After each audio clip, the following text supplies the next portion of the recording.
அஸ்ஸலாமு அலைக்கும் ரஹ்மத்துல்லாஹி வரகாத்துஹு. நபிகள் நாயகம் வரலாற்று தொடரை பார்க்கலாம். நபிகள் நாயகம் ஸல்லல்லாஹு அலைஹி வஸல்லம் அவர்கள் எளிமையான வாழ்க்கையை தேர்வு செய்து கொண்டதற்கு அவர்கள் வகுத்து கொண்ட கொள்கையே காரணமாக இருந்தது. மாமன்னர் என்ற அடிப்படையில் இல்லாவிட்டாலும் வசதியில்லாத குடிமகன் என்ற முறையில் தமது அவசிய தேவைக்காக அரசு பணத்தை எடுத்துக்கொண்டால் அவர்களது நேர்மைக்கு எந்த பாதிப்பும் ஏற்படாது. அவர்கள் காட்டிய ஆன்மீக நெறிக்கும் அது முரணாக இருக்காது. அரசு பணத்தில் ஊதியமாகவோ கடனாகவோ பரிசாகவோ தர்மமாகவோ எந்த ஒன்றையும் பெற்றுக்கொள்வதில்லை என்பதை அவர்கள் ஒரு கொள்கையாகவே ஏற்படுத்தி கொண்டார்கள். தாம் மட்டுமின்றி தமது மனைவி மக்களும் கூட அவ்வாறு பெறக்கூடாது என்று கொள்கை வகுத்தார்கள். இந்த கொள்கையை ஊரறிய பிரகடனம் செய்தார்கள். இந்த கொள்கையில் கடைசி மூச்சு வரை உறுதியாக நின்றார்கள். இதுதான் அவர்களின் எளிமையான வாழ்க்கைக்கு காரணமாக இருந்தது.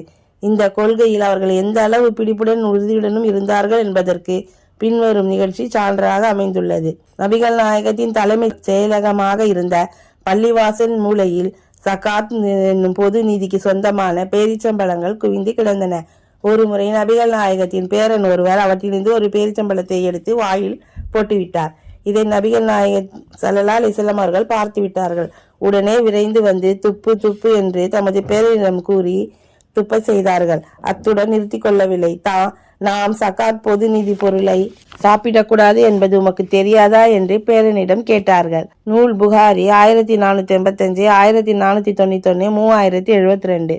புகாரி நூலின் மற்றொரு அறிவிப்பில் தமது பேரனின் வாயில் இருந்து பேரிச்சம்பழத்தை வெளியேற்றிவிட்டு முகமதின் குடும்பத்தார் சக்காத்தை சாப்பிடக்கூடாது என்பதை அறியவில்லையா என கூறினார்கள் என்று கூறப்படுகிறது. புகாரி 1485.